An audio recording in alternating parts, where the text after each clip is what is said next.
चुपचाप वहीं खड़ा था। उसके शरीर से एक अद्भुत गति निकल रही थी, जिससे एक अदृश्य महान आभा निकल रही थी, मानो वह ऊपर आकाश हो और बाकी सब कुछ उसके चरणों में हो। इसी समय लोगों का एक समूह पहाड़ की तलहटी से अर्कसन पर्वत की चोटी पर पहुंचा और उन्होंने पीले वस्त्र पहने अधेड़ व्यक्ति से 10 मीटर दूर अपने कदम रोक लिए। सभी के चेहरों पर सम्मान का भाव था और वे सलामी दे रहे थे। हम विनम्र मंत्रीगण महामहिम द्वितीय राजकुमार को श्रद्धांजलि अर्पित करते हैं। इन लोगों के समूह में युवाई साम्राज्य के राजा फानजे भी शामिल थे। ये लोग युवाई साम्राज्य के साथ साथ पड़ोसी राज्यों के दूत भी थे। युवाई साम्राज्य, बाओलोंग साम्राज्य और बाकी सभी जिन्होंने डुआनलिन साम्राज्य के प्रति निष्ठा की शपथ ली थी। यही कारण था कि फानजे एक राज्य के राजा होने के बावजूद डुआनलिन साम्राज्य की प्रजा भी थे। जब इस समूह को डुआन वुहिन के ज्ञानोदय झील में आगमन की भनक लगी तो सभी लोग उन्हें श्रद्धांजलि देने के लिए वहां दौड़ पड़े। डुआन वुहिन बस अपने हाथ पीछे जोड़े खड़ा रहा। एक उदासीन आवाज हल्की हवा के साथ बह रही थी, उठो। बहुत बहुत धन्यवाद महामहिम द्वितीय राजकुमार। फानजे और सभी ने सम्मानपूर्वक धन्यवाद दिया और धीरे से उठ खड़े हुए। हालांकि मैं यहाँ ज्ञानोदय झील पर हूँ, फिर भी आप सभी को चिंता करने की कोई जरूरत नहीं है। आने वाले कुछ दिनों में जब महान खजाना प्रकट होगा तो मैं आप सभी को युद्ध में शामिल होने की अनुमति दूंगा, डुआन वुहिन ने घोषणा की। ये शब्द सुनकर समूह के सभी लोग मन ही मन खुश हुए। यही वह प्रश्न था जिसकी उन्हें सबसे ज्यादा चिंता थी। महामहिम द्वितीय राजकुमार, आपका बहुत बहुत धन्यवाद। डुआन वुहिन ने हाथ हिलाया, अब आप सभी जा सकते हैं। जाने के आदेश को स्वीकार करते हुए लोगों का समूह नजरों से ओझल हो गया और पहाड़ से चला गया। जब सभी चले गए तो साम्राज्य से डुआन वुहिन के पीछे आए विशेषज्ञ सुन लियांग उनके पास आए और बोले, महामहिम, आपने उन्हें खजाने के लिए लड़ने की अनुमति दी थी उस समय ना। डुआन वुहिन का स्थिर चेहरा शांत था। तो क्या हुआ अगर मैं उन्हें इसमें अपनी किस्मत आजमाने दूं? क्या तुम्हें लगता है कि स्वर्गीय खजाना ऐसी चीज है जिसे ये जोकर वश में कर सकते हैं? उन्हें थोड़ी सी उम्मीद देना कोई बुरी बात नहीं है। देवताओं के टेम्पलर के शिष्य चयन में अभी 10 साल बाकी हैं।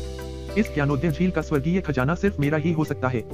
सुन लियांग ने कहा, जब स्वर्गीय खजाना पैदा होगा तो केवल शाही महामहिम ही उसे वश में कर सकते हैं और 10 साल बाद शाही महामहिम निश्चित रूप से देवताओं के टेम्पलर शिष्य के रूप में चुने जाएंगे।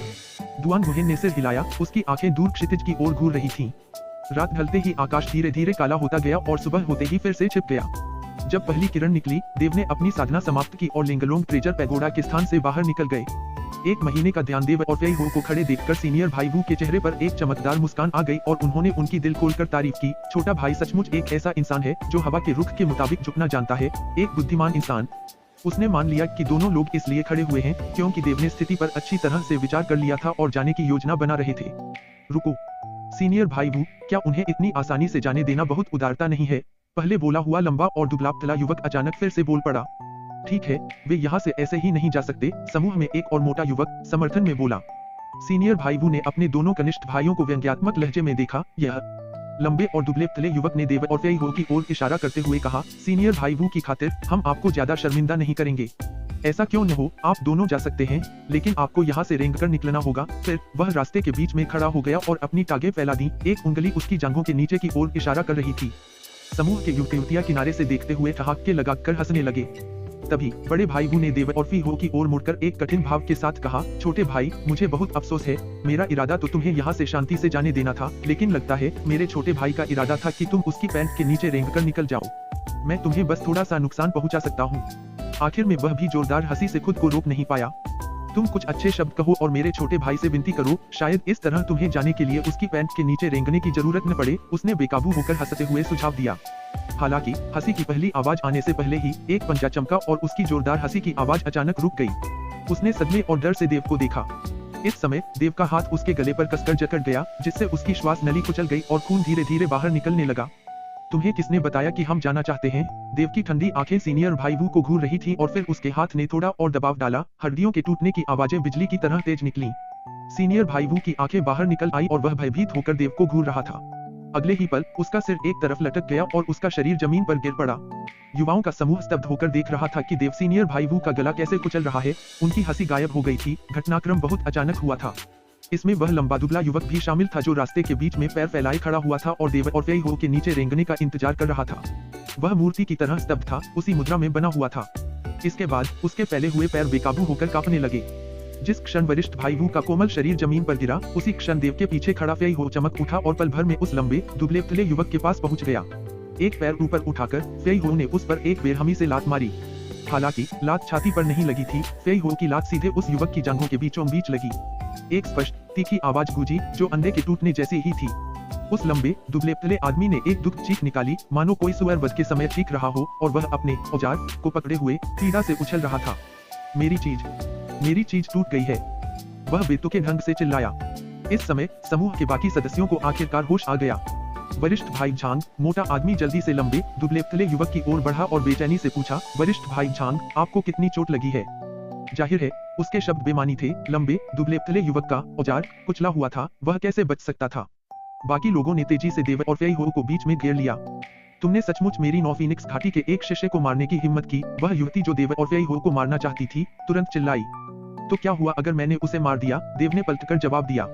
दरअसल वह पहले से ही जानता था कि युवक युवतियों का यह समूह नौ फीनिक्स घाटी के शिष्य हैं। एक बार जब वह सिल्वर मून फॉरेस्ट में प्रशिक्षण ले रहा था तो उसे एक भूमिगत गुफा में एक साइकैड का पेड़ मिला और उसने उस समय नौ फीनिक्स घाटी के 2 शिष्यों को भी मार डाला था। उसे एक शव के पास से ट्रेजर मिरर नामक एक किताब भी मिली। तो क्या हुआ अगर मैंने उसे मार दिया? देव का जवाब सुनकर युवती का गुस्सा चरम पर पहुंच गया।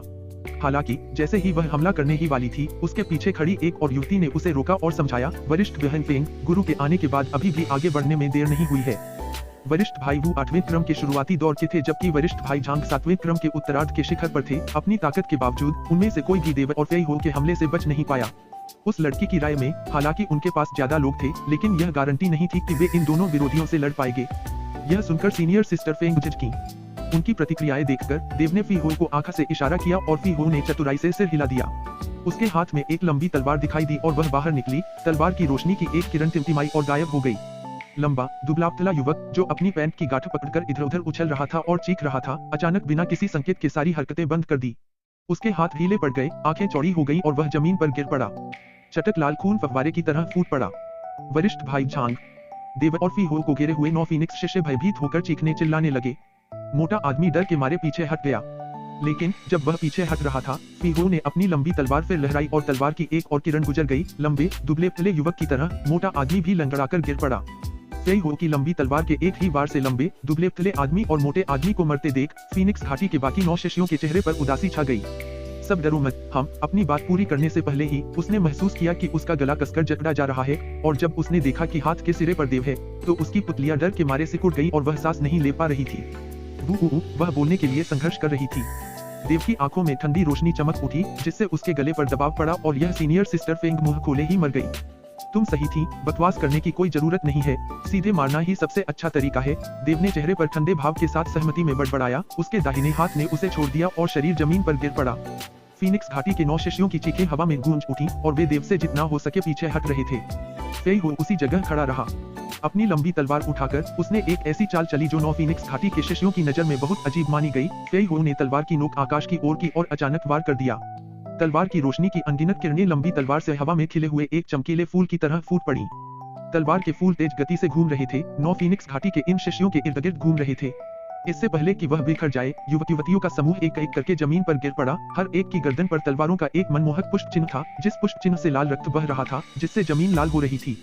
कुछ दूरी पर देव और फेई हो की दुर्दशा का आनंद लेते हुए दर्शकों ने उनकी ताकत को देखते हुए तुरंत अपने चेहरों पर श्रद्धा प्रदर्शित की। मेरे 9 फीनिक्स घाटी के शिष्यों को मारने की हिम्मत कौन करता है? जैसे ही ये शिष्य जमीन पर गिरे, दूर से एक क्रोधित चीख हवा में गूंजी और एक आकृति उस पहाड़ की ओर तेजी से आई जहां देव खड़ा था। परशुराम की छवियों का सैलाब एक तेज तूफान की तरह घूम गया, जो फेई हो की छाती पर निशाना साध रहा था। फेई हो की आंखें गंभीरता से सिकुड़ गईं और उसके हाथों में पकड़ी लंबी तलवार अनगिनत तलवारों की रोशनियों का एक तूफान बनकर आने वाले परशुरामों से टकराने लगी। जी धमाकों की एक श्रृंखला गूंजी, जिससे हवा का प्रवाह उत्तेजित हो गया और एक अशांत तूफान उठा, जो चारों दिशाओं में फैल गया। प्रतिद्वंद्वी के पैर जमीन पर पड़े। वह एक अधेड़ उम्र का आदमी था। अधेड़ उम्र के आदमी ने जो वस्त्र पहना हुआ था, वह 9 फीनिक्स घाटी के शिष्यों के वस्त्रों जैसा था, बस उसकी छाती पर रखे पौराणिक पक्षी का रंग अलग था। जैसे ही अधेड़ उम्र का आदमी नीचे उतरा, उसका आंतरिक रक्त प्रवाह अस्त व्यस्त हो गया। उसने आश्चर्य से फेई हो को देखा और इस समय 9 फीनिक्स घाटी के एल्डर वस्त्र पहने हुए 3 अन्य बूढ़े व्यक्ति हवा के साथ सीटी बजाते हुए भाग रहे थे। 9 फीनिक्स घाटी के 3 बुजुर्ग वहां पहुंचे और अपने घाटी के शिष्यों के बेजान शरीर जमीन पर बिखरे देखकर उनके चेहरे गुस्से से लाल हो गए। घाटी के स्वामी, वे तीनों उस अधेड़ उम्र के व्यक्ति के पीछे चले गए और उस अधेड़ उम्र के व्यक्ति की पहचान कोई और नहीं बल्कि 9 फीनिक्स घाटी के स्वामी लेई तियानशिंग थे। लेई तियानशिंग ने देव और फेई हो को घूरते हुए कहा, बोलो, तुमने मेरे 9 फीनिक्स घाटी के शिष्यों को क्यों मारा? क्यों? देव ने तिरस्कार के साथ दोहराया, क्योंकि वे इसके हकदार थे। चारों लोगों के चेहरे काले पड़ गए, उदास लग रहे थे। घाटी के स्वामी, उन्हें मार डालो। बुजुर्ग की आंखों में से एक में हत्या का इरादा चरम पर पहुंच गया। लेई तियानशिंग की नजरें देव और फेई हो पर टिकी रहीं और फिर वह बोला, तुम जाओ और उस बच्चे का ख्याल रखो। देव की ओर एक उंगली उठी। हाँ, घाटी के स्वामी उसी नौ फीनिक्स घाटी के बुजुर्ग ने तुरंत कार्रवाई की और पलक झपकते ही वह देव के सामने पहुंच गया, जबकि लेई तियानक सिंह और अन्य दो बुजुर्ग पी हो के खिलाफ सेना में शामिल हो गए। अभागे बच्चे जामर नौ फीनिक्स घाटी के बुजुर्ग की आंखें लाल थीं और उन्होंने अपनी लंबी तलवार को ऐसी रोशनी से बाहर निकाला जो पारे से भी तेज थी। मृत शिष्यों के समूह में उनमें से दो उनके निजी शिष्य थे। इसके अलावा उन दोनों में से एक उनका भतीजा भी था। नौ फीनिक्स घाटी के बुजुर्ग को दौड़ते हुए और अपनी तलवार से वार करते देख देव ने अपना हाथ हिलाया और असुर के ब्लेड प्रकट हुए। एक झटके के साथ दो तूफानी चक्रवात निकले जो अंतहीन रूप से मुड़ते और घूमते रहे। यह नौ फीनिक्स घाटी का बुजुर्ग 10वें क्रम का विशेषज्ञ था। हालांकि वह 10वें क्रम के शुरुआती स्तर पर था, यांग आन से जरा सा भी ज्यादा शक्तिशाली। इस प्रकार देव ने पहले ही हमले से असुर तलवार कौशल का सहारा लिया। नर्क के तूफान के दो घूमते चक्रवातों ने नौ फीनिक्स घाटी के बुजुर्ग से आ रही तलवार की किरणों को चूर चूर कर दिया। देव तुरंत उसके सामने प्रकट हो गया। जाहिर है उस बुजुर्ग को यकीन नहीं था कि उसके शक्तिशाली हमले का 15-16 साल के गुंडे द्वारा आसानी से जवाब दिया जा सकेगा। वह थोड़ा अचंभित था। तूफान बिजली तलवार। नौ फीनिक्स घाटी के बुजुर्ग अचानक चिल्लाए और उनके हाथ में पकड़ी लंबी तलवार बाहर निकल आई। कई तलवार की किरणें हवा और बिजली की हल्की आवाजें लेकर निकली जो किसी तूफान के दौरान सुनाई देती हैं, पहाड़ की चोटी पर गर्जना करते हुए। इसी समय देव उछल पड़ा, उसका शरीर हवा में घूमने लगा और उसी समय असुर के ब्लेड बार बार बाहर निकले। बिजली की एक किरण चमकी, जमीन को चीरती हुई एक बाढ़ के अजगर में बदल गई जो नौ फीनिक्स घाटी के बुजुर्ग की ओर तेजी से बढ़ा। नौ फीनिक्स घाटी का बुजुर्ग घबराहट में तेजी से पीछे हट गया, लेकिन तब तक एक कदम भी देर हो चुकी थी। बिजली के तेज प्रवाह वाले ड्रैगन ने उस पर वार किया, जिससे उसकी छाती से एक जोरदार धमाका हुआ। उसका पूरा शरीर पीछे की ओर उड़ गया। उसकी पूरी छाती जलकर काली हो गई थी और उसमें से बारबेक्यू किए हुए मांस की गंध आ रही थी। लेकिन जैसे ही उसे पीछे धकेला गया, एक और बिजली के तेज प्रवाह वाला ड्रैगन उसकी ओर तेजी से बढ़ा, दूसरा वार किया, जिससे वह दूसरी दिशा में उड़ गया। 1 महीने पहले यांग आन के साथ युद्ध के बाद देव की असुर तलवार कौशल की चौथी चाल की समझ में जबरदस्त प्रगति हुई। इस 1 महीने के अभ्यास ने न केवल उसकी शक्ति को बढ़ाया, बल्कि हमला करते समय उसकी हरकतें अजीब और अप्रत्याशित थीं, जिससे बचाव करना मुश्किल हो गया। अगले ही पल 10 और बिजली के तेज प्रवाह वाले ड्रैगन नौ फीनिक्स घाटी के बुजुर्ग के शरीर पर टूट पड़े। जब देव वापस जमीन पर तैरकर आया, तो वह नौ फीनिक्स घाटी का बुजुर्ग सिर से पैर तक झुलस चुका था। शायद ही कोई जगह ऐसी हो जो काले रंग से ढकी न हो, मानो वह अभी अभी किसी भट्टी से बाहर निकला हो। बिजली के अवशेषों की पतली धारियां उसके पूरे शरीर पर रेंग रही थीं। दूर से देख रहे कई विशेषज्ञों के बीच हल्की सी हलचल मच गई। वह बच्चा कौन है? इतना भयानक बच्चा कब प्रकट हुआ? वह तो इतना छोटा है। नौ फीनिक्स घाटी का कोई बुजुर्ग भी उसका विरोधी नहीं है। मैंने सुना है कि 1 महीने पहले हुआंग उपनाम वाले एक बच्चे ने यांग आन को हरा दिया था और वह भी लगभग 16 साल का था। क्या वह वही हो सकता है? इसमें कोई शक नहीं। 3 लोग लेई तियानक सिंह और 2 बुजुर्ग फेई हो से लड़ रहे थे, तभी उन्होंने अपने साथी का करुण विलाप सुना। जब उन्होंने मुड़कर देखा, तो जो कुछ उन्होंने देखा उससे वे स्तब्ध रह गए। पहले तो लेई तियानक सिंह ने सोचा कि 10वें क्रम के नौ फीनिक्स घाटी के बुजुर्ग देव को जल्दी से संभाल लेंगे, फिर बाद में जल्दी से उनका साथ देंगे ताकि वे चारों फेई हो से निपट सकें। उसकी राय में हालांकि फेई हो उससे ज्यादा ताकतवर था, फिर भी वह उसके ही स्तर का था। जियांग प्रथम आदेश 4 लोगों के साथ मिलकर उनके फेई हो को मारने की संभावना बहुत ज्यादा थी। लेकिन अब जले हुए 9 फीनिक्स वैली के बुजुर्ग को खड़े होने में मुश्किल हो रही थी, और क्योंकि वह सिर से पैर तक बुरी तरह जल चुका था, इसलिए उसकी आंखों का सिर्फ सफेद हिस्सा ही दिखाई दे रहा था। उसकी आंखों में गहरा डर, क्रोध और उससे भी ज्यादा हत्या का इरादा था। एक 9 फीनिक्स वैली के रूप में नौ फीनिक्स घाटी के 3 बुजुर्ग वहां पहुंचे और अपने घाटी के शिष्यों के बेजान शरीर जमीन पर बिखरे देखकर उनके चेहरे गुस्से से लाल हो गए। घाटी के स्वामी वे तीनों उस अधेड़ उम्र के व्यक्ति के पीछे चले गए, और उस अधेड़ उम्र के व्यक्ति की पहचान कोई और नहीं बल्कि नौ फीनिक्स घाटी के स्वामी लेई तियानशिंग थे। लेई तियानशिंग ने देव और फेई हो को घूरते हुए कहा, बोलो, तुमने मेरे नौ फीनिक्स घाटी के शिष्यों को क्यों मारा? क्यों? देव ने तिरस्कार के साथ दोहराया, क्योंकि वे इसके हकदार थे। चारों लोगों के चेहरे काले पड़ गए, उदास लग रहे थे। घाटी के स्वामी, उन्हें मार डालो। बुजुर्ग की आंखों में से एक में हत्या का इरादा चरम पर पहुंच गया। लेई तियानशिंग की नजरें देव और फेई हो पर टिकी रहीं, और फिर वह बोला, तुम जाओ और उस बच्चे का ख्याल रखो। देव की ओर एक उंगली उठी। हाँ, घाटी के स्वामी उसी नौ फीनिक्स घाटी के बुजुर्ग ने तुरंत कार्रवाई की और पलक झपकते ही वह देव के सामने पहुंच गया, जबकि लेई तियानक सिंह और अन्य 2 बुजुर्ग फी हो के खिलाफ सेना में शामिल हो गए। अभागे बच्चे जामर नौ फीनिक्स घाटी के बुजुर्ग की आंखें लाल थीं और उन्होंने अपनी लंबी तलवार को ऐसी रोशनी से बाहर निकाला जो पारे से भी तेज थी। मृत शिष्यों के समूह में उनमें से 2 उनके निजी शिष्य थे। इसके अलावा उन दोनों में से एक उनका भतीजा भी था। नौ फीनिक्स घाटी के बुजुर्ग को दौड़ते हुए और अपनी तलवार से वार करते देख देव ने अपना हाथ हिलाया और असुर के ब्लेड प्रकट हुए। एक झटके के साथ 2 तूफानी चक्रवात निकले जो अंतहीन रूप से मुड़ते और घूमते रहे। यह नौ फीनिक्स घाटी का बुजुर्ग 10वें क्रम का विशेषज्ञ था। हालांकि वह 10वें क्रम के शुरुआती स्तर पर था, यांग आन से जरा सा भी ज्यादा शक्तिशाली। इस प्रकार देव ने पहले ही हमले से असुर तलवार कौशल का सहारा लिया। नर्क के तूफान के दो घूमते चक्रवातों ने नौ फीनिक्स घाटी के बुजुर्ग से आ रही तलवार की किरणों को चूर चूर कर दिया। देव तुरंत उसके सामने प्रकट हो गया। जाहिर है उस बुजुर्ग को यकीन नहीं था कि उसके शक्तिशाली हमले का 15-16 साल के गुंडे द्वारा आसानी से जवाब दिया जा सकेगा। वह थोड़ा अचंभित था। तूफान बिजली तलवार। नौ फीनिक्स घाटी के बुजुर्ग अचानक चिल्लाए और उनके हाथ में पकड़ी लंबी तलवार बाहर निकल आई। कई तलवार की किरणें हवा और बिजली की हल्की आवाजें लेकर निकली जो किसी तूफान के दौरान सुनाई देती हैं, पहाड़ की चोटी पर गर्जना करते हुए। इसी समय देव उछल पड़ा, उसका शरीर हवा में घूमने लगा और उसी समय असुर के ब्लेड बार बार बाहर निकले। बिजली की एक किरण चमकी, जमीन को चीरती हुई एक बाघ के अजगर में बदल गई जो नौ फीनिक्स घाटी के बुजुर्ग की ओर तेजी से बढ़ा। नौ फीनिक्स घाटी का बुजुर्ग घबराहट में तेजी से पीछे हट गया, लेकिन तब तक एक कदम भी देर हो चुकी थी। बिजली के तेज प्रवाह वाले ड्रैगन ने उस पर वार किया, जिससे उसकी छाती से एक जोरदार धमाका हुआ। उसका पूरा शरीर पीछे की ओर उड़ गया। उसकी पूरी छाती जलकर काली हो गई थी और उसमें से बारबेक्यू किए हुए मांस की गंध आ रही थी। लेकिन जैसे ही उसे पीछे धकेला गया, एक और बिजली के तेज प्रवाह वाला ड्रैगन उसकी ओर तेजी से बढ़ा, दूसरा वार किया, जिससे वह दूसरी दिशा में उड़ गया। एक महीने पहले यांग आन के साथ युद्ध के बाद देव की असुर तलवार कौशल की चौथी चाल की समझ में जबरदस्त प्रगति हुई। इस एक महीने के अभ्यास ने न केवल उसकी शक्ति को बढ़ाया, बल्कि हमला करते समय उसकी हरकतें अजीब और अप्रत्याशित थीं, जिससे बचाव करना मुश्किल हो गया।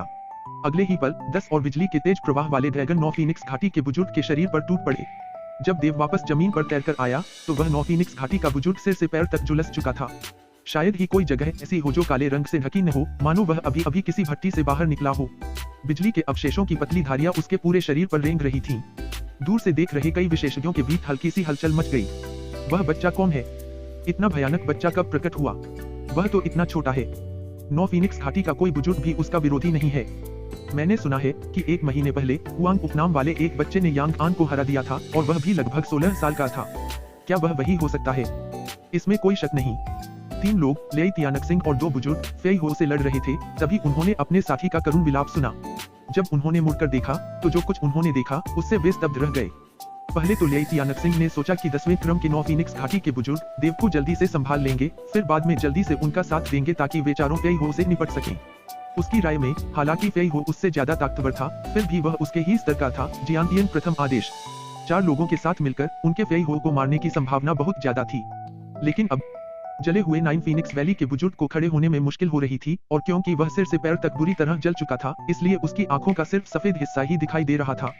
उसकी आंखों में गहरा डर, क्रोध और उससे भी ज्यादा हत्या का इरादा था। एक 9 फीनिक्स वैली के रूप में नौ फीनिक्स घाटी के स्वामी ने उन जगहों पर नजर डाली जहां तलवार के फूल छूकर गुजर रहे थे। उसके पूरे शरीर पर एक के बाद एक फूलों के प्रतीक खिल गए, जिससे उनमें से खून की धार फूट पड़ी। तो नौ फीनिक्स घाटी के स्वामी ने अपने मुंह से ताजा खून की एक घूंट उगली।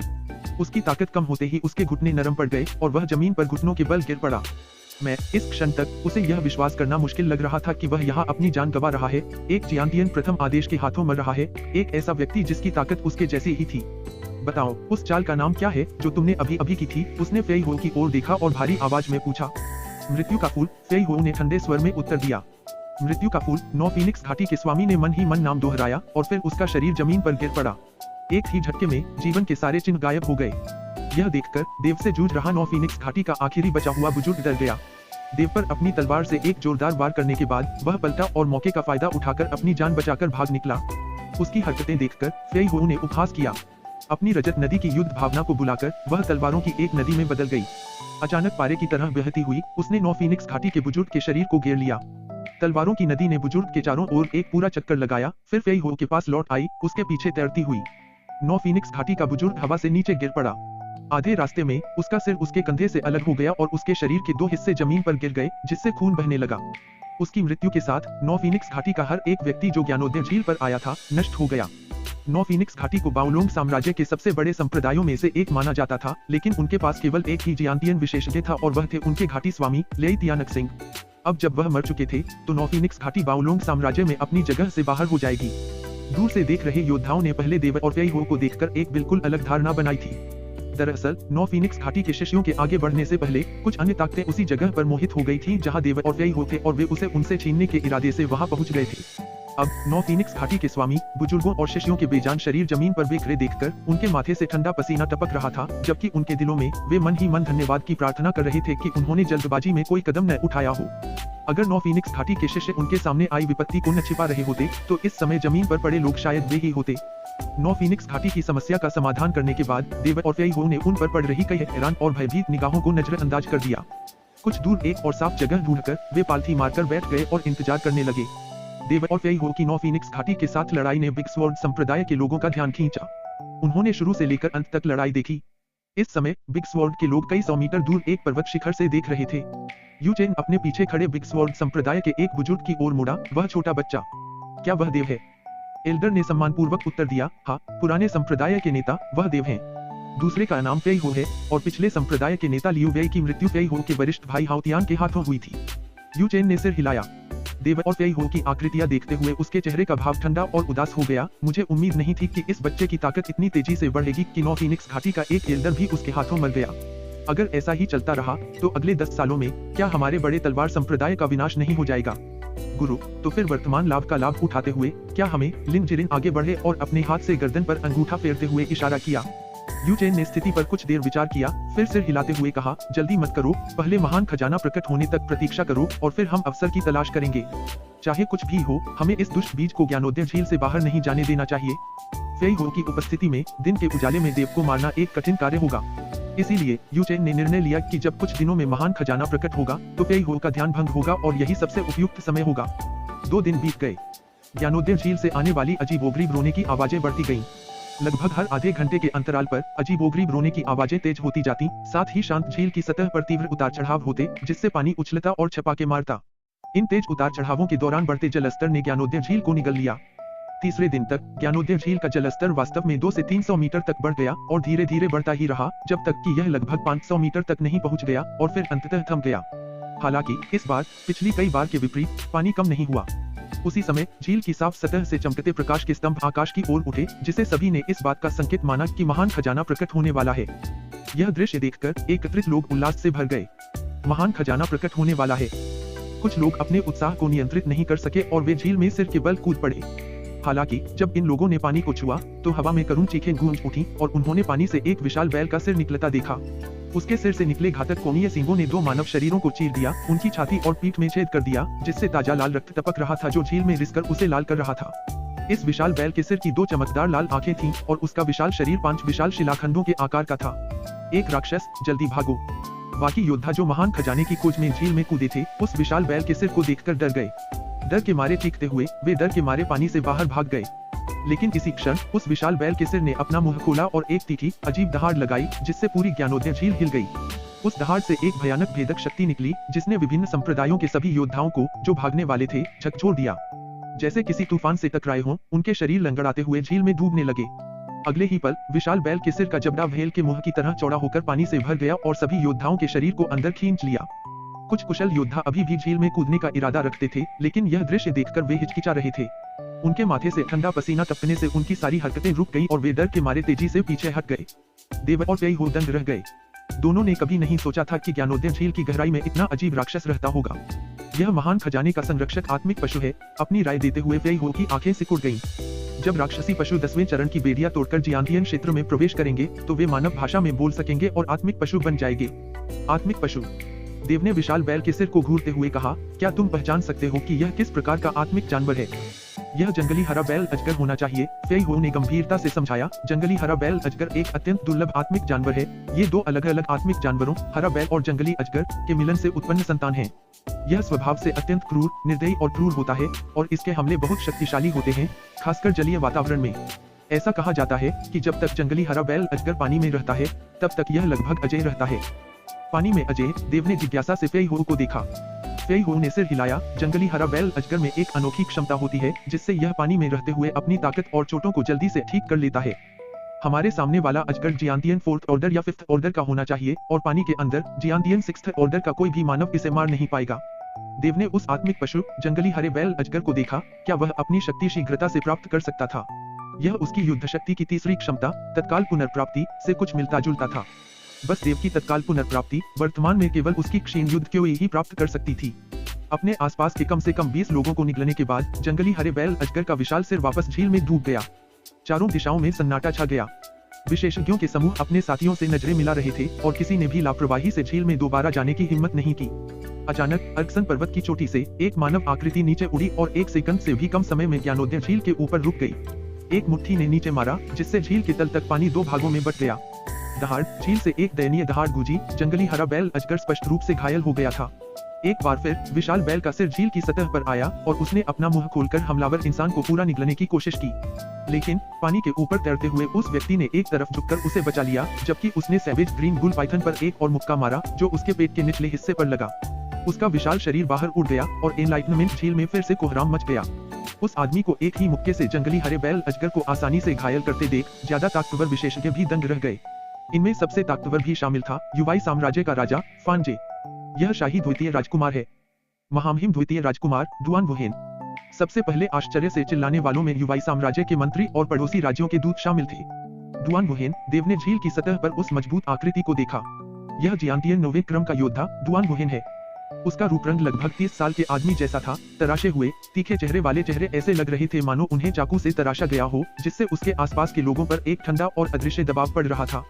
दुआन वुहेन ने जानबूझकर कोई आभा नहीं छोड़ी, लेकिन हुआंग शियाओलोंग जो 1000 मीटर दूर खड़ा था फिर भी दुआन वुहेन से आ रहे दबाव को महसूस कर रहा था। इस दबाव के साथ एक ऐसा आवेग भी था जो आसमान में छेद कर सकता था। वहां खड़े दुआन वुहेन के चेहरे पर जो एहसास था वह किसी भयानक शानदार खजाने की तलवार जैसा था जो किसी भी पल म्यान से बाहर आ सकती थी। वहां मौजूद सभी लोगों की स्तब्ध आंखों के सामने दुआन वुहेन अपने हाथ पीठ पर रखे हवा में खड़ा था और नीचे झील में जंगली हरे बैल अजगर को देख रहा था। दुष्ट जानवर, मैं तुम्हें 2 विकल्प देता हूँ, एक मेरी आत्मा का पालतू जानवर बन जाओ या 2 मेरे हाथों मर जाओ। जंगली हरे बैल अजगर का विशाल सिर पानी से बाहर निकला। उसकी आंखें दुआन वुहेन को गुस्से से घूर रही थी और वह इंसानी भाषा में बोल रहा था, क्या तुम चाहते हो कि मैं तुम्हारा पालतू जानवर बनूं? धिक्कार है इंसानों, सपने देखना बंद करो। उसका पूरा शरीर पानी से बाहर निकल गया और ज्ञानोदय झील के ऊपर हवा में तैरने लगा। जंगली हरे बैल अजगर के पेट के नीचे के 2 पंजे छोटी पहाड़ियों के आकार के थे। कोई कल्पना कर सकता है कि उसका बाकी शरीर कितना विशाल होगा। जब वह ज्ञानोदय झील के ऊपर तैर रहा था तो झील का पानी बेवजह एक बवंडर की तरह घूमकर जंगली हरे बैल अजगर के शरीर के चारों ओर घूम रहा था। देव ने देखा कि जब से झील का पानी ऊपर की ओर उछलकर जंगली हरे बैल अजगर के चारों ओर लिपटा, तब से वह जंगली हरे बैल अजगर द्वारा अवशोषित कर लिया गया था। जैसे जैसे उसके शरीर में अधिक से अधिक पानी अवशोषित होता गया, उसकी त्वचा के ऊपर पानी के कवच की एक मोटी परत उभर आई। उसी समय दुआन वुहेन द्वारा उसके पेट पर लगाया गया घाव सबकी आंखों के सामने तेजी से भर गया। यहाँ तक कि जब उसने जंगली हरे बैल अजगर की चोट को ठीक होते देखा, तब भी दुआन वुहेन ने एक उदासीन रवैया दिखाया। गिरते पहाड़, उछलते समुद्र। जैसे ही उसके पेट के निचले हिस्से की चोट ठीक हुई, जंगली हरे बैल अजगर ने एक जोरदार दहाड़ लगाई। ज्ञानोदय झील का पानी आसमान की ओर उछला और विशाल लहरों में बदल गया जो दुआन वुहेन से टकरा रही थी।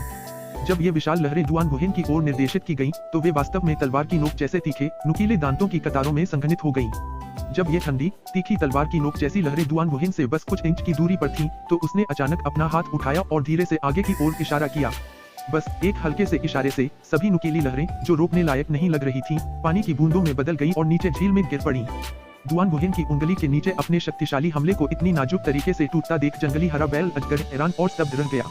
उसका विशाल शरीर बाहर निकला, दोनों पंजे दुआन वुहेन पर झपटे। भयानक पंजों की जोड़ी से निकले बल ने झील के चारों ओर की विशाल चट्टानों और पत्थरों को दबा दिया, जिससे वे दबाव से टुकड़े टुकड़े हो गए। दुआन वुहेन ने ऊपर देखा, जंगली हरे बैल अजगर के पंजे हवा में चीरते हुए सीटी बजाते हुए दिखाई दिए। उसने अपने हाथों को मुट्ठियों में भींच लिया और एक जोरदार वार किया। धमाका! उस मुट्ठे के प्रहार से उत्पन्न बल से हवा फूट पड़ी। जंगली हरे बैल अजगर का विशाल शरीर उड़कर कुछ दूर एक पहाड़ से टकराया। पहाड़ हिल गया, पत्थर टूट गए और नीचे भूस्खलन की तरह बजरी लुढ़कने लगी। दुआन वुहेन चमका और लगभग तुरंत ही जंगली हरे बैल अजगर के पास प्रकट हो गया। उसकी हथेली चाकू की तरह कट गई और उसका हाथ कट गया। जंगली हरे बैल अजगर के गले से एक करुण चीख निकली जब उसने आखिरी सांस ली। खून का एक स्तंभ तेजी से फूटा जो 300 मीटर से भी ज्यादा ऊंचा पहुंच गया, जिसने पूरे ज्ञानोदय झील और उस क्षेत्र की पर्वत चोटी को रंग दिया। जैसे ही उसका शरीर झील में टकराया, पानी के छींटे पड़े, जिससे विशाल लहरें उठी। आसपास का इलाका पूरी तरह से सन्नाटे में था। दुआन वुहेन ने जिस आसानी से जंगली हरे बैल अजगर को मार डाला था, उसे देखकर उनके दिल दहल गए। वह सचमुच जियांतियन स्तर का एक आत्मा जानवर था। एक जियांतियन स्तर का आत्मा जानवर सचमुच उनके सामने इतनी मामूली सी मौत मर गया। उनकी नजरों में एक जियांतियन स्तर का आत्मा जानवर तबाही और आतंक का पर्याय था। कम से कम उन्हें यही आभास हुआ था। जंगली हरे बैल अजगर को मारने के बाद दुआन वुहेन के हाथ से चूषण शक्ति निकली और एक चमकता हुआ पशु केंद्र उसकी हथेली में गिरता हुआ दिखाई दिया। जियांतियन स्तर के आत्मिक पशुओं से प्राप्त राक्षसी क्योई साधकों के लिए एक अनमोल खजाना है। इसे न केवल अपनी साधना को बढ़ाने के लिए एक गोली के रूप में परिष्कृत किया जा सकता था, बल्कि इसके कई अन्य उद्देश्य भी थे। आत्मिक पशु केंद्र को अपने स्थानिक वलय में रखते हुए दुआन वुहेन का सिलहूट एक झटके में पानी में डूब गया। ज्ञानोदय झील के पानी को चीरता हुआ झील के तल में गायब हो गया। जब दुआन वुहेन गायब हुआ तो झील का ऊपरी भाग अपनी दर्पण जैसी शांत सतह पर लौट आया। आसपास के विशेषज्ञ अपनी अपनी योजनाओं और इच्छाओं में डूबे हुए थे। फिर भी दुआन वुहेन के झील में प्रवेश करने के काफी समय बाद भी किसी ने भी सबसे पहले कदम उठाने की हिम्मत नहीं की। दुआन वुहेन के क्रूर हरे बैल अजगर को काटने के दबंग अंदाज ने एक बड़ा निवारक कारक पैदा किया। दुआन वुहेन के पीछे पीछे उसके साथ खजाना हथियाना, क्या यह आत्मघाती नहीं है? हालांकि एक बड़ा खजाना बहुत लुभावना था, लेकिन उनकी छोटी छोटी जानें ज्यादा महत्वपूर्ण थीं। फिर भी कुछ लोग ऐसे भी थे जो इस बड़े खजाने के आकर्षण को बर्दाश्त नहीं कर सके। आखिरकार किसी ने अगुवाई की और ज्ञानोदय झील में उतर गया। एक के जाने के बाद दूसरा, तीसरा और 10वां भी उसके पीछे पीछे चला। विशेषज्ञ समूहों में संगठित होने लगे और एक साथ झील में उतरे। महाराज, क्या हम यह देखकर कि इतने सारे लोग अपनी चाल चल चुके हैं? फेई हो ने देव से उसकी राय पूछी। देव ने गंभीर स्वर में उत्तर दिया, ठीक है, हम नीचे जा रहे हैं। उसके यह कहने के बाद वह और फेई हो दोनों उड़कर झील में उतर गए। पहली चीज जो उन्होंने देखी वह थी पानी की बर्फीली ठंडक। देव थोड़ा हैरान हुआ, इस ज्ञानोदय झील का पानी कितना ठंडा है, बर्फ जैसा। संयोग से उस समय गर्मी का मौसम था, लेकिन ज्ञानोदय झील का पानी सर्दियों की ठंड जैसा जमा देने वाला था। तल पर पहुंचकर देव को एहसास हुआ कि झील उसकी कल्पना से कहीं ज्यादा बड़ी थी। आकार में यह झील से ज्यादा समुद्र जैसी थी और ऐसा लग रहा था जैसे यह किनारे के निशान के बिना अंतहीन रूप से सभी दिशाओं में फैली हुई हो। देव कोई जियांतियन विशेषज्ञ नहीं था, लेकिन अपनी आंतरिक शक्ति और युद्ध क्योई पर भरोसा करके वह बिना किसी समस्या के 3 से 4 घंटे पानी के नीचे रह सकता था। कुछ देर झील के तल पर चलने के बाद देव ने फेई हो से कहा, हम अलग होकर खोज करेंगे। अगर कुछ हुआ तो फेई हवेली वापस आ जाना और वहाँ मेरा इंतजार करना। यह फेई हो हिचकिचाया। तुम्हें मेरी सुरक्षा की चिंता करने की जरूरत नहीं है। हुआंग शियाओलोंग फेई हो की चिंताओं से वाकिफ था, इसलिए उसने उसे समझाना जारी रखा, यह तय हो गया है, अगर कुछ असामान्य नहीं हुआ तो मैं 3 दिन के भीतर फेई हवेली लौट आऊंगा। हाँ महाराज, देव की जिद देखकर फेई हो कुछ और कहने की हिम्मत नहीं जुटा पाया। देव का आदरपूर्वक अभिवादन करते हुए वह मुड़ा और दूसरी दिशा में चला गया। फेई हो से अलग होने के बाद देव पूर्व की ओर बढ़ता रहा। जब वह बाहर पहाड़ की चोटी पर था तो उसे एक दिव्य खजाने की चकाचौंध भरी रोशनी दिखाई दे रही थी, लेकिन जब वह झील के अंदर गया तो वहाँ कोई रोशनी नहीं थी। आधे घंटे बाद देव आगे बढ़ रहा था कि अचानक लोगों का एक समूह प्रकट हुआ और उसका रास्ता रोक लिया। बड़े तलवार संप्रदाय के लोग। देव की आंखें खतरनाक रूप से सिकुड़ गई और वह अचानक रुक गया। इस समय बड़ी तलवार संप्रदाय के लोगों ने भी देव की उपस्थिति देखी। देव को घूरते हुए लिन जिरिन की आंखों की क्रूर रोशनी चमक उठी और वह एक घिनौनी हंसी हंसते हुए बोला, सच में जब तुम नहीं देख रहे होते तो यह सीधे तुम्हारी ओर आता है। बड़ी तलवार संप्रदाय के शिष्यों, मेरी आज्ञा सुनो। जो कोई भी इस बदमाश को मारेगा उसे प्रथम श्रेणी का कार्य पुरस्कार दिया जाएगा। प्रथम श्रेणी का कार्य पुरस्कार? हाँ, संप्रदाय प्रमुख।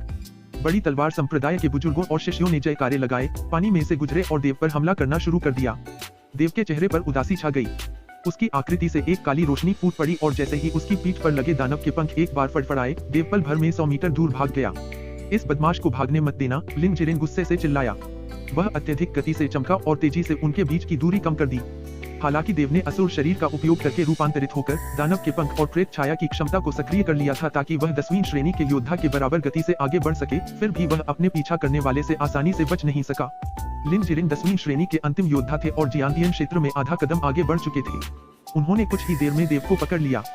देव से 10 मीटर की दूरी पर पहुंचते ही लिन जिरिन की आंखों में हत्या की भावना जाग उठी और उन्होंने अपनी लंबी तलवार से तुरंत वार कर दिया। जाओ मरो।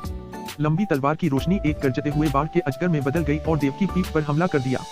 जैसे ही तलवार का वह वार देव की पीठ को चीरने वाला था, देव का सिलहूट लिन जिरिन की नजरों से ओझल हो गया। तलवार अपने लक्ष्य से चूक गई और कई 100 मीटर दूर चट्टानों से टकरा गई। मूंगे के टुकड़े टूटकर धारा में बह गए। वह गायब हो गया। वह कैसे गायब हो सकता है? एक पल के सदमे के बाद लिन जिरिन गुस्से से चीखा। ध्वनि तरंगे पानी के नीचे तेजी से उठी और लिन जिरिन ने रक्तरंजित आंखों से आसपास के क्षेत्र को देखा, जो किसी घायल जानवर जैसी लग रही थी। इसी समय बड़ी तलवार संप्रदाय के बुजुर्गों ने लिन जिरिन को पकड़ लिया। संप्रदाय प्रमुख, वह बदमाश वहाँ है। अचानक बुजुर्गों में से एक ने अपनी उंगली सामने की ओर इशारा करते हुए चिल्लाया। लिन जिरिन ने जल्दी से ऊपर देखा और 1000 मीटर दूर देव की आकृति देखी। कुत्ते हुआंग, मुझे देखने दो कि तुम कहाँ भाग सकते हो, लिन जिरिन चिल्लाया और पानी में तेजी से दौड़ा, एक बार फिर देव का पीछा करते हुए। बड़ी तलवार संप्रदाय के बुजुर्ग और शिष्य बिना देर किए उसके पीछे पीछे चल दिए और शिकार में शामिल हो गए। 1 मिनट से भी कम समय में लिन जिरिन ने आधी से ज्यादा दूरी तय कर ली थी, लेकिन जब उसने दूसरा हमला किया तो देव का सिलहूट दूसरी बार अचानक गायब हो गया और पिछली जगह से 1000 मीटर दूर दिखाई दिया। यही क्रम 1 दर्जन से ज्यादा बार दोहराया गया। हर बार जब लिन जिरिन देव को पकड़ता और हमला करता तो देव रहस्यमय तरीके से गायब हो जाता। लिन जिरिन गुस्से से लगभग पागल हो गया और उसका क्रोध पानी के अंदर अंतहीन रूप से बाहर की ओर फैलता हुआ प्रतीत हो रहा था। पीछा कर रहे बड़े तलवार संप्रदाय के बुजुर्ग और शिष्य और भी ज्यादा नाराज और चिढ़ गए। 1 घंटे बाद लंबी पीछा के दौरान कई शिष्य हाफ रहे थे। पानी में युद्ध क्योई की खपत जमीन की तुलना में ज्यादा थी। देव एक अलग जगह में छिपा हुआ था और पूरे समय बड़े तलवार संप्रदाय के शिष्यों पर नजर रख रहा था। इसके बाद असुर के ब्लेड हाथ में लेकर उसने तुरंत एक बड़े तलवार संप्रदाय के शिष्य का गला काट दिया। यह बड़े तलवार संप्रदाय का शिष्य नौवें क्रम के शुरुआती दौर में ही था। उसने कभी सोचा भी नहीं था कि देव उसके बगल में छिपा होगा और अचानक उस पर हमला कर देगा। थोड़ी देर की लापरवाही के बाद उसका गला काट दिया गया। ताजा खून रिसने लगा, जिससे उसके आसपास का पानी लाल रंग का हो गया। नौवां कनिष्ठ भाई बड़े तलवार संप्रदाय के कुछ शिष्य सदमे में चिल्लाए। वे क्रोधित तो थे, लेकिन उनकी प्रतिक्रिया बहुत देर से हुई। देव पहले ही 1000 मीटर दूर था। हर बार जब वे सांस लेने के लिए रुकते, देव असुर के ब्लेड से हमला कर देता। आधा घंटा और बीतने के साथ बड़े तलवार संप्रदाय के 6 शिष्य देव के ब्लेड के नीचे मारे गए।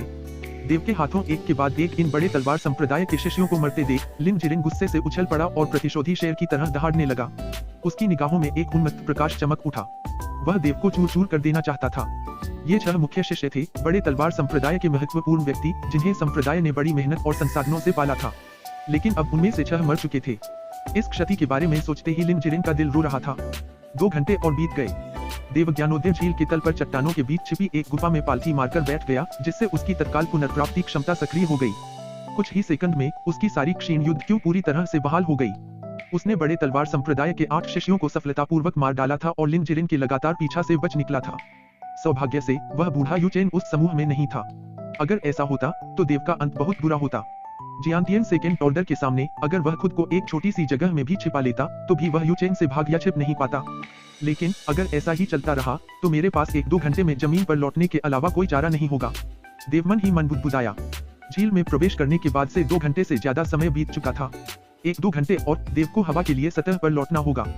मुझे आश्चर्य है कि फेई हो का क्या हाल है। पिछले 2 घंटों में स्वर्गीय खजाने को नजरअंदाज करते हुए एक पात भी नहीं पाया जा सका। देव को सबसे ज्यादा चिढ़ लिंगलोंग ट्रेजर पैगोडा से कोई प्रतिक्रिया न मिलने से हुई। क्या ऐसा हो सकता है कि स्वर्गीय खजाना पहले ही किसी और के द्वारा पीड़ित? देव की भौहें सिकुड़ गईं। ऐसा कहा जाता था कि शीर्ष 10 रैंकिंग में आने वाले स्वर्गीय खजानों को केवल 13वीं श्रेणी या उससे ऊपर की मार्शल स्पिरिट वाले लोग ही वश में कर सकते थे। शायद देव के दिमाग में एक नाम आया, दुआन वुहेन। 13वीं श्रेणी या उससे ऊपर की मार्शल स्पिरिट होने की सबसे ज्यादा संभावना केवल दुआन वुहेन में ही थी। इस संभावना के बारे में सोचते ही देव का दिल बैठ गया। अगर यह उसके अनुमान के अनुसार हुआ तो 3 साल के भीतर जियांतियन क्षेत्र को तोड़ने की उसकी योजना नाकाम हो जाएगी। एक कदम आगे सोचते हुए अगर दुआन वुहेन को सचमुच ज्ञानोदय झील का स्वर्गीय खजाना मिल गया तो वह दुआनरिन साम्राज्य लौटने के बाद दुआनरिन संस्थान में प्रवेश कर सकता था। फिर चौथे स्थान पर मौजूद परम आत्मा मोती की खोज कर उसे वश में कर सकता था। उसे परिष्कृत करने के बाद वह उसकी मुट्ठी में एक और स्वर्गीय खजाना होगा। अगर देव के अनुमान के अनुसार हुआ तो उसके लिए परेशानी का सबब बन सकता है। हालांकि जब वह घटनाओं के क्रम के बारे में सोच रहा था, देव के शरीर के अंदर स्थित लिंगलोंग ट्रेजर पैगोडा एक बार हिल गया। हाँ, यह है। देव खुशी से उछल पड़ा। वह झट से उठा और उस दिशा में तेजी से चल पड़ा जिसका उसे आभास था। थोड़ी देर बाद देव एक जगह रुक गया। जैसा उसने पहले महसूस किया था, वह जगह वहीं के आसपास होनी चाहिए थी। देव ने आसपास के माहौल को ध्यान से देखा। आखिरकार उसकी नजर पास ही एक पहाड़ पर पड़ी। वह पास गया और फिर पहाड़ की दीवार के सामने रुक गया। पहाड़ लगभग 20 मीटर चौड़ा था और दीवार की सतह पर नक्काशी की गई थी। देव ने एक एक करके उनका अध्ययन किया और यह देखकर हैरान रह गया कि इन नक्काशी में एक प्राचीन युद्ध के दृश्य थे। उस युद्ध में प्रतिभागियों की शारीरिक विशेषताएं अजीब थीं और 2, 4, यहाँ तक कि 6 पंखों वाली जातियां भी लड़ रही थीं और मारकाट कर रही थीं। दीवार पर नक्काशी को एक बार देखने के बाद देव का ध्यान अंततः युद्ध के दृश्यों के ऊपर उकेरे गए एक चमकदार सुनहरे घेरे पर गया। चाहे उसने उसे कितनी भी बार देखा हो, यह गोल घेरा हुआंग को थोड़ा अजीब और विशिष्ट लगा। जियाओलोंग। जब हुआंग जियाओलोंग की नजर उस चमकदार सुनहरे घेरे पर पड़ी तो पहाड़ की दीवार पर उकेरी गई उस घेरे की शुरू में शांत नक्काशी अचानक चारों दिशाओं में हिल गई और उसमें से एक भयानक कंपन फूट पड़ा। इस तरह का अनोखा कंपन लिंगलोंग ट्रेजर पैगोडा से थोड़ा मिलता जुलता था, फिर भी सूक्ष्म रूप से अलग था और यह लिंगलोंग ट्रेजर पैगोडा से आने वाले वातावरण से निश्चित रूप से अधिक शक्तिशाली और भयावह था। हुआंग जियाओलोंग के शरीर में स्थित लिंगलोंग ट्रेजर पैगोडा जोर से हिल गया और पिछली बार की तरह हुआंग जियाओलोंग की जुड़वा ड्रैगन मार्शल आत्माएं बिना बुलाए ही उड़ गई और सुनहरे घेरे पर झपट पड़ी। जिस क्षण हुआंग जियाओलोंग के काले और नीले जुड़वा ड्रैगन सुनहरे घेरे की ओर उड़े, ज्ञानोदय झील के आसपास के सभी विशेषज्ञ नीचे झील से आती चमकदार रोशनी को देख सके।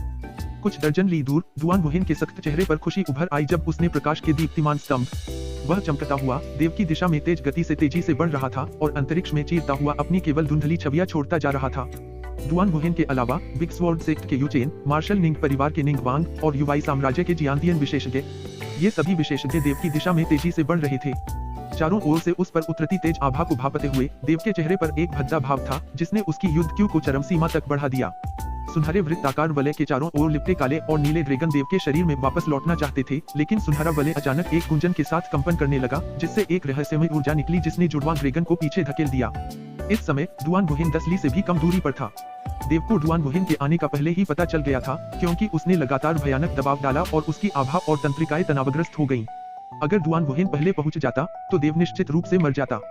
क्या उसे अभी भाग जाना चाहिए या थोड़ी देर और रुकना चाहिए? अगर वह अभी चला जाता तो शायद बच तो जाता, लेकिन स्वर्गीय खजाना पीछे छोड़ जाता।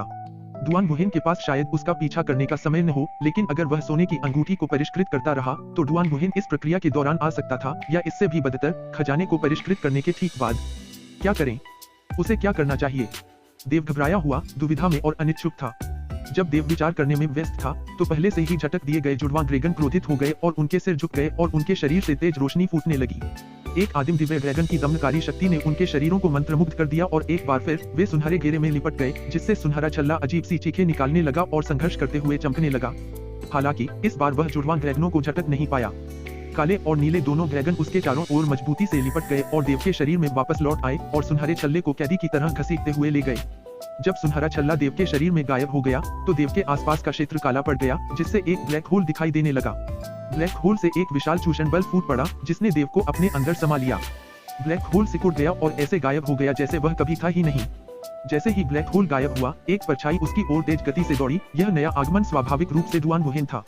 अपनी आंखों के सामने ब्लैक होल को गायब होते देख उसकी हथेली से अचानक एक विशाल चूषण बल फूट पड़ा। ऐसा लग रहा था मानो वह स्वर्ग और पृथ्वी का एक हिस्सा सोख सकता है। उसने देव को लगभग ब्लैक होल से बाहर निकाल दिया। इस समय ब्लैक होल से एक जबरदस्त दबाव निकला, जिसने डुआन वुहिन की चूषण शक्ति को रोक दिया और अप्रत्यक्ष रूप से देव की जान बचा ली। डुआन वुहिन ब्लैक होल द्वारा ठुकराए जाने से एक कदम पीछे हट गया। क्रोध से उसका चेहरा विकृत हो गया और उसने जोर से दहाड़ मारी। उसके हाथों के गुस्से भरे झटके से आसपास के क्षेत्र की चट्टानें, समुद्री शैवाल, मछलियां और बाकी सब कुछ टुकड़े टुकड़े हो गया। धिक्कार है! कितना करीब, कितना करीब! बस एक कदम। स्वर्गीय खजाना किसी और ने ले लिया और वह उसकी आंखों के सामने ही गायब हो गया। उसका आचरण और पालन पोषण कितना भी अच्छा क्यों न रहा हो, वह गंदी गालियां देने से खुद को रोक नहीं पाया। वह एक स्वर्गीय खजाना था। उसने अपने शाही पिता से संत स्तर के अंतरिक्षमय कलाकृति का उपयोग करने की विनती करने की पूरी कोशिश की ताकि वह डुआनलिन साम्राज्य से समय पर पहुंच सके और 1 लाख से ज्यादा स्पिरिट डैन खर्च कर सके। बर्बाद हुए 1 लाख स्पिरिट डैन के बारे में सोचकर डुआन वुहिन अपने गुस्से और निराशा को रोक नहीं पाया। उसे तो यह भी नहीं पता था कि स्वर्गीय खजाना कैसा दिखता है। इसी समय बाओलोंग साम्राज्य के एक प्रमुख संप्रदाय के एक संप्रदाय प्रमुख वहां पहुंचे और डुआन वुहिन की उपस्थिति देखकर चौंक गए। जैसे ही उन्होंने कुछ समाप्त किया, वे चापलूसी भरे अंदाज में डुआन वुहिन के पास गए और कहा, महान खजाना प्राप्त करने के लिए उनके शाही महामहिम द्वितीय राजकुमार को बधाई। शाही महामहिम द्वितीय राजकुमार की प्रतिष्ठा पूरी दुनिया में गूंजेगी। फिर भी डुआन वुहिन ने मुड़कर उसे घूरा। उसकी आंखों में हत्या की भावना चमक उठी और संप्रदाय प्रमुख के उसे भापने से पहले ही गायब हो गई।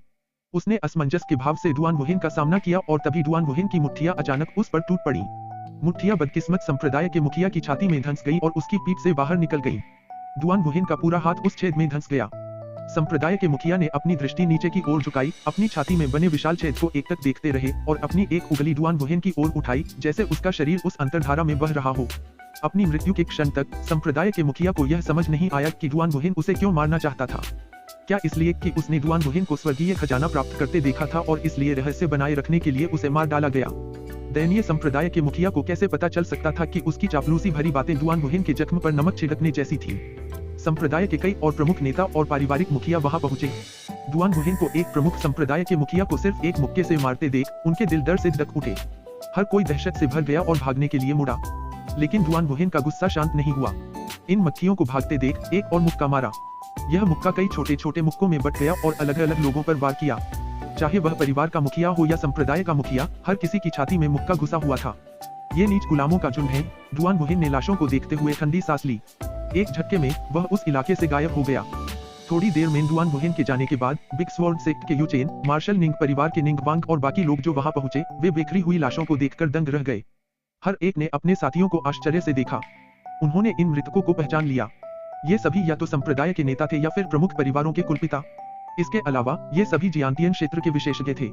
इतने सारे जियांतियन क्षेत्र के विशेषज्ञों को एक साथ मारने में सक्षम एकमात्र व्यक्ति, जबकि बाकी लोग दौड़े जा रहे थे, वह था महामहिम द्वितीय राजकुमार डुआन वुहिन। इन लोगों को डुआन वुहिन ने मारा था। क्या इसका मतलब यह था कि ज्ञानोदय झील का महान खजाना उसने ही छीन लिया था?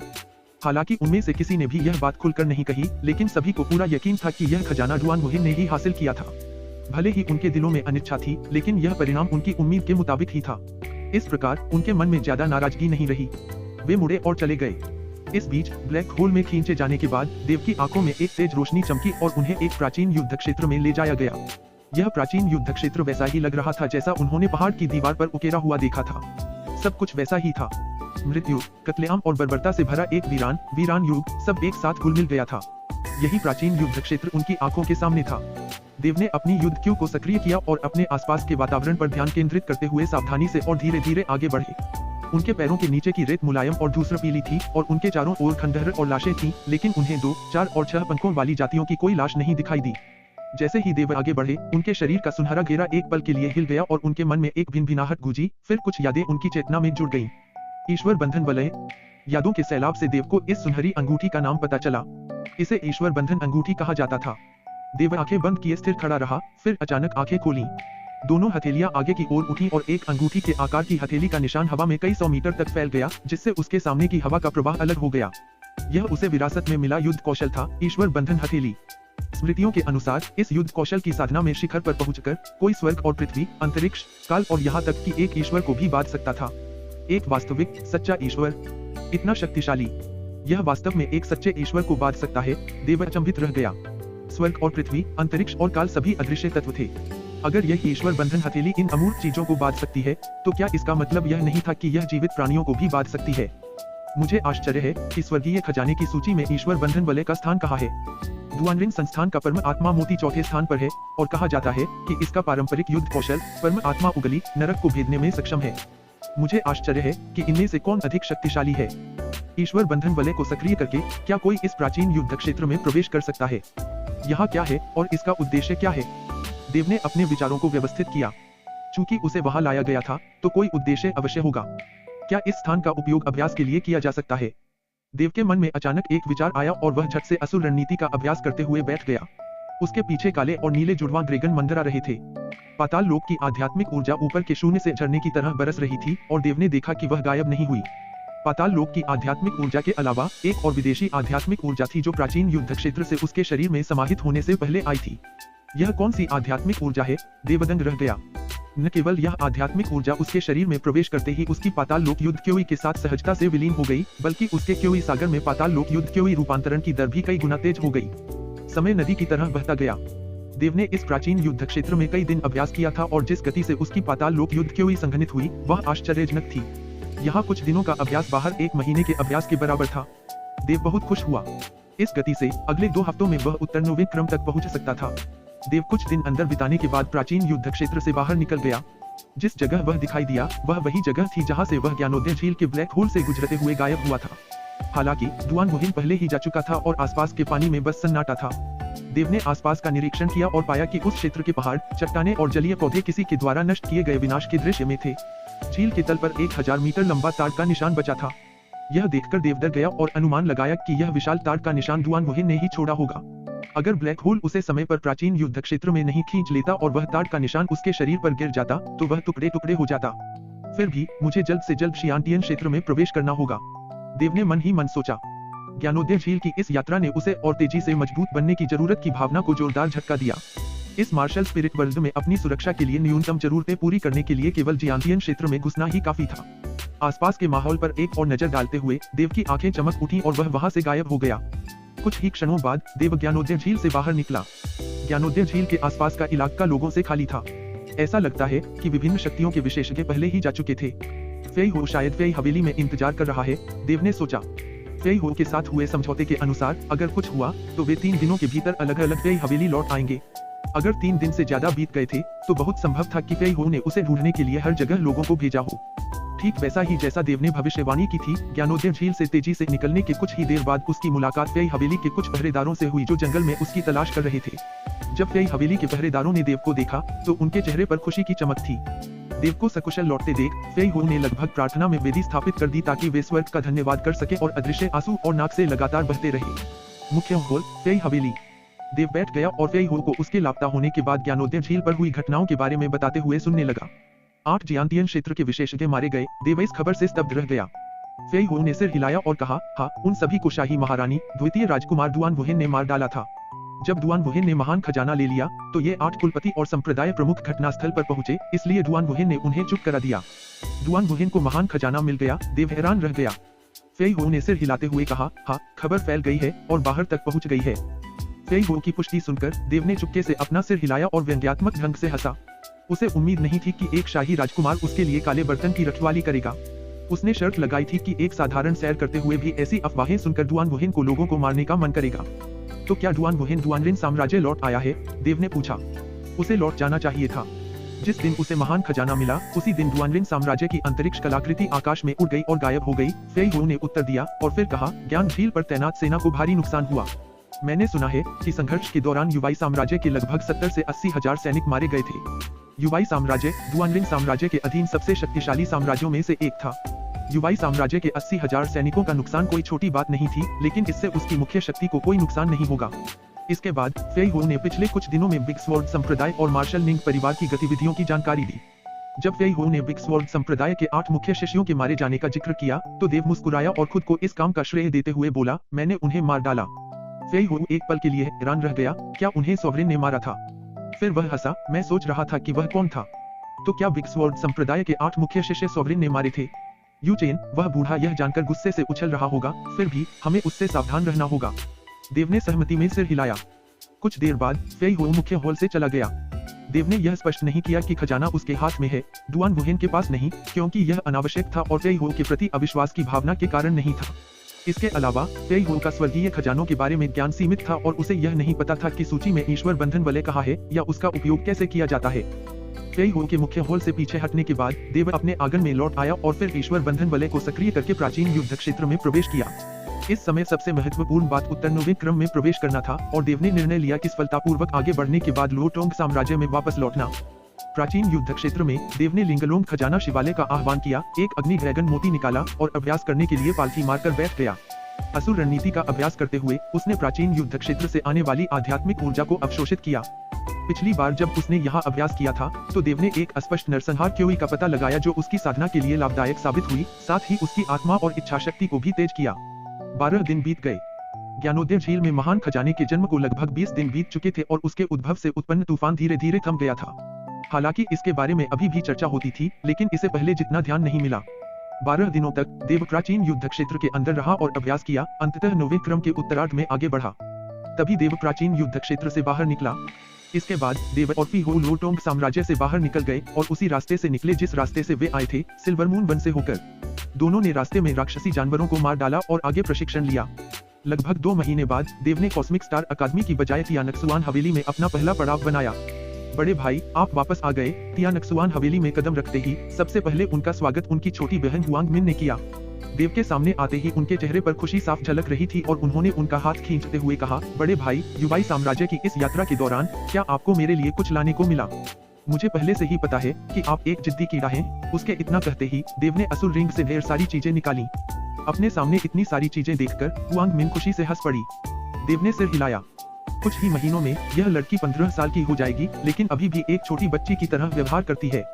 जब वह मुख्य हॉल में दाखिल हुआ तो उसके माता पिता हुआंग पेंग और सुयान वहां मौजूद थे और ली लू भी। लेकिन ली लू की आंखें लाल और नम थीं, जो इस बात का सबूत थी कि वह अभी रो रही थी।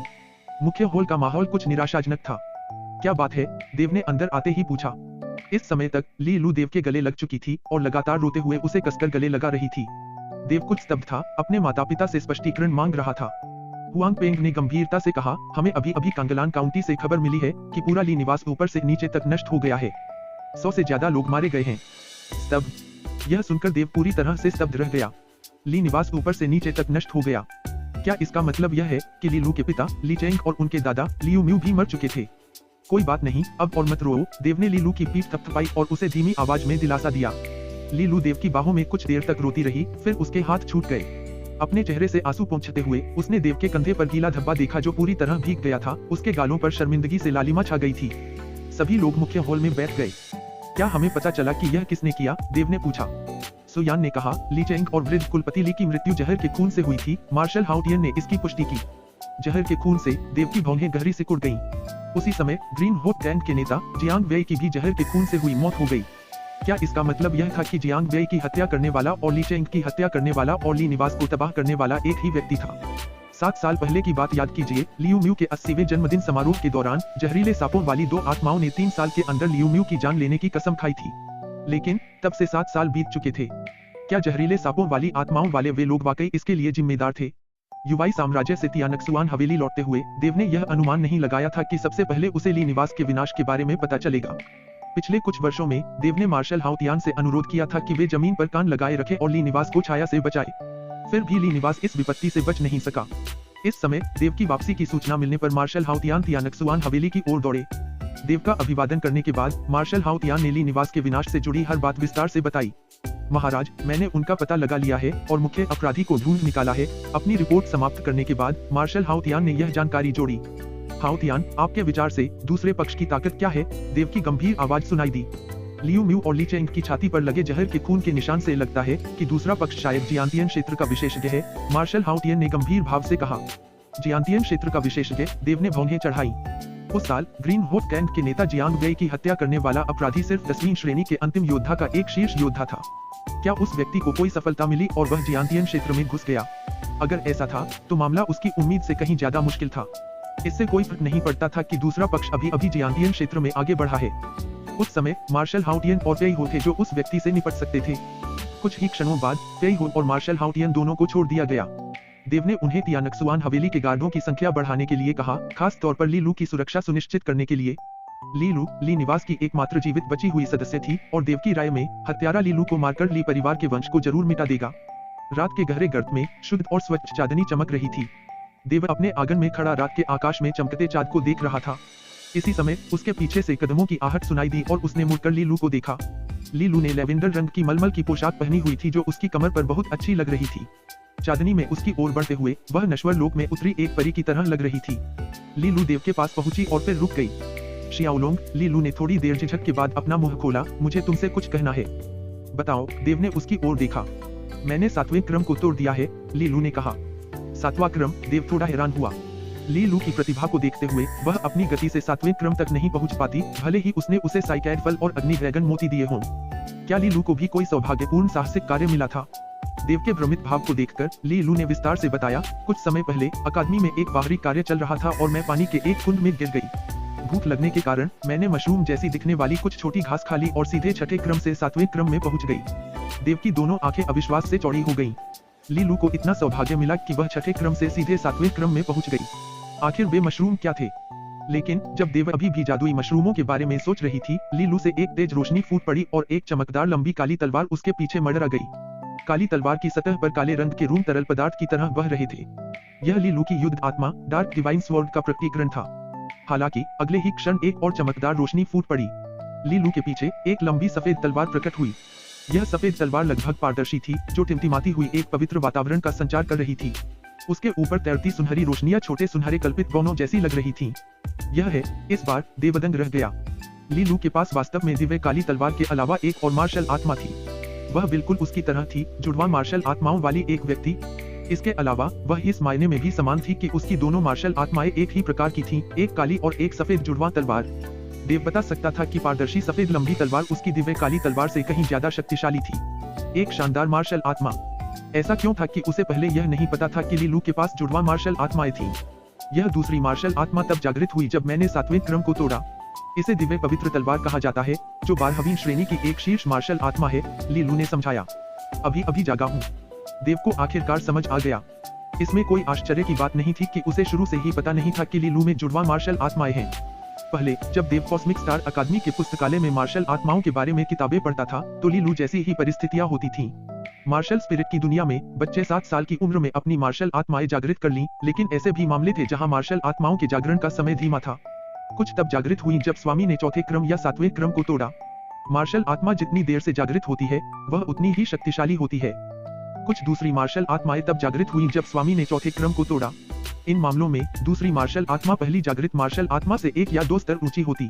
लेकिन चूंकि ली लू ने 7वें क्रम को तोड़ने के बाद दूसरी मार्शल आत्मा को जागृत किया, इसलिए उसकी दूसरी मार्शल आत्मा एक शीर्ष श्रेणी 12 मार्शल आत्मा थी, दिव्य काली तलवार से 3 स्तर ऊंची। निसंदेह ली लू जैसी परिस्थितियां अत्यंत दुर्लभ थीं। मार्शल स्पिरिट वर्ल्ड के इतिहास में ऐसे उदाहरण उंगलियों पर गिने जा सकते हैं। ली लू के पीछे जुड़वा तलवार वाली मार्शल आत्माओं को देखकर देव उसके लिए खुश था, क्योंकि उसने एक दूसरी मार्शल आत्मा को जागृत किया था जो एक उत्कृष्ट प्रतिभा वाली शीर्ष श्रेणी 12 मार्शल आत्मा थी। हालांकि उसकी साधना की गति उसकी जितनी भयावह नहीं होगी, फिर भी यह अद्भुत थी। जियांतियन क्षेत्र में कदम रखना निश्चित था। जियाओलोंग, बताओ, क्या मैं मरने वाली हूँ? बिना किसी संकेत के ली लू ने यह प्रश्न पूछा। देव चौंक गई, लेकिन उसने उसे ऐसे आश्वस्त किया जैसे कोई वादा हो। चिंता मत करो, तुम्हें कुछ नहीं होगा। ली लू ने सिर हिलाया और फिर अचानक देव को गले लगाते हुए कहा, मुझे बहुत डर लग रहा है कि मैं तुम्हें अब और नहीं देख पाऊंगी, कि भविष्य में मैं तुम्हें फिर कभी नहीं देख पाऊंगी। उसकी सिसकियां सुनाई दी। देव ने धैर्यपूर्वक उसकी पीठ थपथपाई और उसे धीरे से दिलासा दिया, कोई बात नहीं, सब कुछ बीत जाएगा। मार्शल हाउटियन ने हत्यारे को पहले ही ढूंढ लिया है और हम इससे निपट लेंगे। तियानक्सुआन हवेली भविष्य में तुम्हारा घर होगी। ली लू थोड़ा कांप उठी। उसने चांदनी में शर्म से सिर हिलाते हुए देव की ओर देखा। ली लू कुछ देर बाद देव के आंगन से चला गया। ली लू की आकृति ओझल होते ही देव प्राचीन युद्ध क्षेत्र में प्रवेश कर गया। एक अग्नि ड्रैगन मोती निगल लिया और अभ्यास करने लगा। इस तरह 3 महीने बीत गए। इन 3 महीनों में देव सिल्वरमून वन में जाने के बजाय तियानशुआन हवेली में ही रुका रहा और अभ्यास करता रहा। वह 9वें क्रम के उत्तरार्ध में 10वें क्रम के आधे कदम की ऊंचाई पर पहुंच गया था। ये 3 महीने शांति और सुकून में बीते। देव ने ली लू को तियानशुआन हवेली के बाहर न रहने की सलाह दी। कॉस्मिक स्टार अकादमी में कक्षा में जाने के अलावा ली लू तियानशुआन हवेली में ही अभ्यास करेगी और केवल अकादमी जाकर वापस आएगी, जहां मार्शल हवेली के विशेषज्ञ उसकी सुरक्षा करेंगे। उसकी दूसरी मार्शल आत्मा के जागृत होने के बाद ली लू की साधना की गति बढ़ गई। 3 महीने के छोटे से समय में ही ली लू 7वें क्रम के मध्य तक पहुंच गई। एकमात्र नकारात्मक पक्ष यह था कि मार्शल हाउटियान अपने सूचना नेटवर्क से हत्यारे का पता